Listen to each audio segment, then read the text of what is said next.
आप लोग कैसे हैं? आशा करते हैं आप लोग अच्छे होंगे और अपनी परीक्षा की तैयारी में लगे होंगे।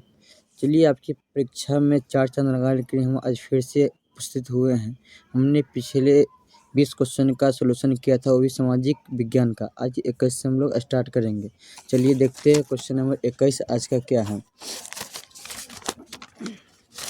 क्वेश्चन नंबर 21 बोल रहा है, प्रथम यूटोपियन समाजवादी कौन थे? वो कौन यूटोपियन जो थे, वो प्रथम समाजवादी कौन थे? यूटोपियन, उनके बारे में पूछा जा रहा है। कौन थे प्रथम यूटोपियन समाजवादी? कौन थे?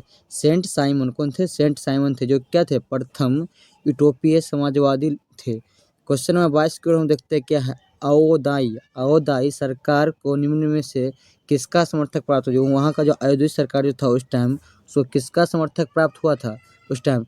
उसका किसका हुआ था? उस टाइम हुआ था फ्रांस का समर्थक, जो कि फ्रांस उसका क्या सहयोग किया था। क्वेश्चन नंबर 23 की ओर चलते हैं। 23 में क्या है देखिए, जनेवा समझौता के क्रियान्वयन की देखभाल के लिए बने अंतर्राष्ट्रीय आयोग का सदस्य राष्ट्र निम्नलिखित में से कौन नहीं है? क्या पूछ रहा है? कौन नहीं है, यानी इसमें से कौन नहीं है उसका, यानी कि जो था उसका बना था उस टाइम जो संगठन, उसमें आयोग उसका सदस्य था, उसमें से कौन नहीं है इसमें से, तो हमको चूज करना है। देखा जाता है भारत में रहा ही, कनाडा है भी, पोलैंड है ही, कौन नहीं है? हमारा चीन नहीं है। क्वेश्चन नंबर 24 की ओर चलते हैं हम। क्वेश्चन 24 देखते हैं क्या है। स्वराज का लक्ष्य किस कांग्रेस अधिवेशन में प्रस्तावित हुआ था? क्या किस अधिवेशन में कांग्रेस के जो हमारा था स्वराज, वो क्या प्रस्तावित हुआ था, यानी कि जारी हुआ था? तो हमारा किस में हुआ था? हमारा हुआ था क्या? लाहौर अधिवेशन। कब हुआ था? लाहौर अधिवेशन में। क्वेश्चन नंबर 25 की ओर चलते हैं क्या है। तीन कठिया मतलब क्या, जो तीन कठिया उस टाइम में चल रहा था खेती, तीन कठिया व्यवस्था समाप्त करने के लिए किसने सिफारिश की थी? तीन कठिया क्या था? तीन कठिया खेती उस टाइम चलता था, उस टाइम इसको किसने सिफारिश किया था इसको खत्म करने के लिए? तो कौन था? चंपारण एग्रीरियन समिति। कौन था? चंपारण एग्रीरियन समिति, ठीक ना। इसका हम आगे चलते क्वेश्चन नंबर 26 को देखते हैं। इसमें क्या बोल रहा है। जलियांवाला बाग हत्याकांड, जो जलियांवाला बाग में जो हत्याकांड हुआ था, जो जांच के लिए किस समिति ने नियुक्त किया था? जांच के लिए किस समिति को नियुक्त किया था? क्या उस टाइम जलियांवाला बाग हत्याकांड जो हुआ था, जो लाखों लोगों को गोली से भून दिया गया था, उसको यानी जांच करने के लिए किस समिति को नियुक्त किया गया था? तो उस टाइम जो समिति कौन था? वो इंटर क्या है? हंटर समिति का है, हंटर समिति। हंटर समिति को क्या क्या था? इसकी जांच के लिए सौंपा गया था। क्वेश्चन 27 को चलते क्या है। हिंद स्वराज नामक पुस्तक के लेखक कौन? जो हिंद स्वराज तो पुस्तक था, पुस्तक, इसके लेखक कौन है? तो इसके लेखक कौन है हमारा? इसका लेखक हमारा कौन है? महात्मा गांधी जी है। और उसका क्या क्वेश्चन नंबर 28 को चलते हैं। क्वेश्चन 28 क्या बोल रहा है हमारा। सन 1920 में मानवेंद्र नाथ राय ने, कौन थे? मानवेंद्र नाथ राय ने भारतीय कम्युनिस्ट पार्टी की स्थापना कहाँ की थी? उनका पार्टी जो 1920 में बना था, इसका स्थापना वो कहाँ के थे? इसका स्थापना उन्होंने कहाँ के थे? ताशकंद में किए थे। कहाँ किए थे? ताशकंद में। क्वेश्चन 29 को चलते हैं। 29 में क्या बोल रहा है हमारा। वामपंथी शब्द, यानी कि वामपंथी शब्द जो था वो प्रथम बार प्रयोग किस क्रांति में लाया गया था? इसका प्रथम बार प्रयोग किस क्रांति में किया गया था? इसका फ्रांसीसी क्रांति के विरुद्ध में किया गया था इस शब्द का प्रयोग।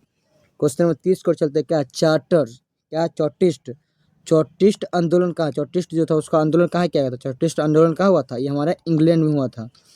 क्वेश्चन नंबर 31 की ओर चलते हैं। क्वेश्चन नंबर 31 में क्या है। पराजित तुर्की, जो पराजित तुर्की जो था उसके साथ कौन सी संधि की गई थी? तुर्की जो पराजित हुआ था, यानी अगला जो भी थे देश उससे, तो उस टाइम कौन सा संधि किया गया था तुर्की के साथ? उस टाइम तुर्की के साथ जो संधि किया गया था क्या था? सेवरस संधि था, सेवरस की संधि था, ठीक ना। उसका क्वेश्चन नंबर 32 की ओर चलते हैं। 32 में क्या बोल रहा है। गांधी जी ने किस गोलमेज गोलमेज सम्मेलन में भाग लिया? महात्मा गांधी जी थे किस गोलमेज सम्मेलन में भाग लिए थे? तो महात्मा गांधी जी थे उस टाइम हमारे थे वो द्वितीय गोलमेज सम्मेलन में भाग लिए थे। क्वेश्चन नंबर 33 की ओर चलते। 33 में क्या बोल रहा है। राष्ट्रीय श्रम आयोग का गठन कब? जो हमारा राष्ट्रीय श्रम आयोग था उसका गठन कब किया गया था? तो उसका गठन जो किया गया था वो 1962 ईस्वी में किया गया था। क्वेश्चन नंबर 34 की ओर चलते हैं। क्या है। अलेक्जेंड्रिया जो था, अलेक्जेंड्रिया नामक जो था व्यापारिक केंद्र कहाँ स्थापित किया गया था? इसका जो केंद्र बना था क्या, अर्जेंटिया नामक व्यापारी केंद्र जो था ये कहाँ स्थापित किया गया था? तो ये हमारा किया गया था, ये सिकंदर ने किया था। और कहाँ किया था ये आप लोग कमेंट में बताएंगे। क्वेश्चन नंबर 35 की ओर चलते हैं। अंतर्राष्ट्रीय पुनर्निर्माण एवं विकास बैंक को किस अन्य नाम से जाना जाता है? हमारा जो राष्ट्रीय पुनर्निर्माण विकास बैंक है उसका अन्य नाम क्या है? उसका अन्य नाम जो हमारा क्या है? विश्व बैंक है। क्वेश्चन नंबर 36 को चलते हैं। मिर्टन लूथर का जन्म कहाँ? मिर्टन लूथर जो था उसका जन्म कहाँ हुआ था? लूथर का जन्म तो जो हमारा जर्मनी में हुआ था। क्वेश्चन नंबर 37 की ओर चलती है। मुद्रणालय स्थापित करने से पूर्व लाइसेंस लेना किसने अनिवार्य किया? क्या मुद्रा समिति जो था इससे पहले क्या लाइसेंस लेने किसने अनिवार्य किया था? इसको लाइसेंस लेने का अनिवार्य किसने किया था? लॉर्ड वेलेंजी ने किया था। लॉर्ड वेलेंजली ने किया था। क्वेश्चन नंबर 38 की ओर चलते हैं। 38 में क्या है? मोतीलाल नेहरू जो थे उन्हें किस समाचार पत्र का संपादन किया यानी कि जारी किए थे? क्या किए थे? जारी किए थे। और कौन सा जारी किए थे? वो हमारे जारी किए थे क्या रे? इंडिपेंडेंस। क्या था? इंडिपेंडेंस। इंडिपेंडेंस नामक क्या था? पत्र था जो उन्होंने क्या किया था? जारी किया था। क्वेश्चन नंबर 39 को चलती है। मैसूर का शासक कौन था उस टाइम? टीपू सुल्तान। उन्हें किस क्रांति से प्रभावित हुए थे? और टीपू सुल्तान जो थे उस टाइम किस क्रांति से? फ्रांसीसी क्रांति से क्या हुए थे? प्रभावित हुए थे। क्वेश्चन नंबर 40 की ओर चलते हैं। क्वेश्चन नंबर 40 में क्या है? प्रोटेस्ट धर्म सुधार की शुरुआत का श्रेय किसे दिया जाता है? जो वहाँ प्रोटेस्ट धर्म सुधार जो हुआ था आंदोलन, इसका श्रेय किसे दिया जाता है? तो इसका श्रेय जो दिया जाता है हमें वो इसको देते हैं, मार्टिन लूथर को देते हैं। किसको देते हैं? मार्टिन लूथर को देते हैं। क्वेश्चन नंबर 41 की ओर चलते हैं। 41 में क्या बोल रहा है? अननमाई बाघ अभ्यारण्य कहाँ है? क्या? अननमाई बाघ अभ्यारण्य हमारा कहाँ है? तो हमारा कहाँ है ये हमारा जो है हमारा कहाँ है? तमिलनाडु में है। क्वेश्चन नंबर 42 की ओर चलते हैं। 42 में क्या बोल रहा है? निम्नलिखित में से किसने जीवाश्म होते हैं? निम्नलिखित में से किसमें जीवाश्म होते हैं? तो किसमें जीवाश्म होते हैं? हमारा जीवाश्म जो हमारा होते हैं कोयला में होते हैं। क्वेश्चन नंबर क्या है? क्वेश्चन नंबर 43 तांबा खनन से कौन सा स्थान संबंधित है? तांबा खनन जो हो वो किस स्थान से संबंधित है? जो सबसे ज़्यादा तांबा खोया जाता है वो कहाँ था? हमारा था कहाँ? खेतरी। कहाँ है? खेतरी। क्वेश्चन नंबर 44 को चलते हैं। गोंडवाना कोयला क्षेत्र। गोंडवाना जो कोयला क्षेत्र है किस नदी में पाया जाता है? वो हमारा किस नदी में पाया जाता है? वो जो हमारा है क्या? दामोदर में भी है, सोन घाटी में भी है, गोदावरी घाटी में भी है। क्या हमारे तीनों घाटी में क्या रहता है? क्या हो जाएगा? ऑल ऑफ दी, इसका आंसर हो जाएगा।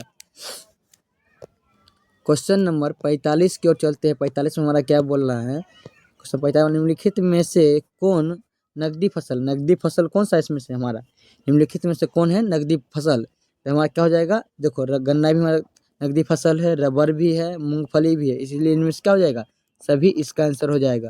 क्वेश्चन नंबर 46 की ओर चलते हैं। भारत में पहली चीनी मिल किसके द्वारा शुरू? पहली चीनी मिल जो था वो किसके द्वारा शुरू की गई थी? वहाँ भारत में पहली चीनी मिल ब्रिटिश के द्वारा क्या जो आए थे उस टाइम अंग्रेज उनके द्वारा क्या गया था? शुरू किया गया था। क्वेश्चन नंबर 47 की ओर चलते हैं। 47 क्या बोल रहा है? इनमें से कौन आकस्मिक प्रबंधन का घटक है? आकस्मिक प्रबंधन जो होता है उसका घटक है, इनमें से कौन है? इनमें से क्या है? स्थानीय प्रशासन भी होगा, स्वयं सेवी संगठन भी होगा, स्थानीय लोग का भी जरूरत पड़ेगा, इसलिए इनमें से सभी, all of these. Question number 48 की ओर चलते हैं। क्या बोला है? सरदार सरोवर कृत्रिम जलाशय किस नदी पर स्थित है? हमारा जो है सरदार सरोवर कृत्रिम जलाशय जो है वो किस नदी पे स्थित है? हमारा किस नदी पे बना हुआ है? ये हमारा जो बना हुआ है नर्मदा नदी पे बना हुआ है। क्वेश्चन नंबर 49 की ओर चलते हैं। क्वेश्चन 49 हमारा क्या बोल रहा है? बोला निम्नलिखित में से कौन मानव जनित आपदा? क्या मानव जनित जो मानव के द्वारा जनित होता है वो कौन सा आपदा है? तो हमारा कौन सा हो जाएगा? देखो बाढ़ तो ये भी प्राकृतिक है, सुनामी भी प्राकृतिक है, क्या भूस्खलन भी प्राकृतिक है, इसलिए क्या होगा? संपर्क दंगे जो लोग मारपीट करते हैं, दंगे प्रशासन के लोग क्या है? मानव जनित आपदा है, यानी कि मानव द्वारा क्या करता है? लगाया जाता है या किया जाता है। क्वेश्चन नंबर 50 जो कि आज का आखिरी सवाल होगा उसको हम देखते हैं। भूकंप संभावित क्षेत्र में भवनों की आकृति कैसी है? भवन जो वहाँ बनता है घर, उसका आकृति कैसा होना चाहिए? उसका आकृति आयताकार होना चाहिए। क्या है कि जब भूकंप आता है तो उसके कोने में व्यक्ति अगर छुप जाए तो व्यक्ति को कोई भी खतरा उस पर नहीं हो सकता है। इसलिए चलिए आज का हम 50 क्वेश्चन तक क्लियर किए हैं। आशा करते हैं आप लोग को अच्छा लगा होगा, तो आप लोग चैनल को सब्सक्राइब करेंगे, लाइक करेंगे, कमेंट करेंगे और अपने दोस्तों के साथ शेयर करेंगे। धन्यवाद।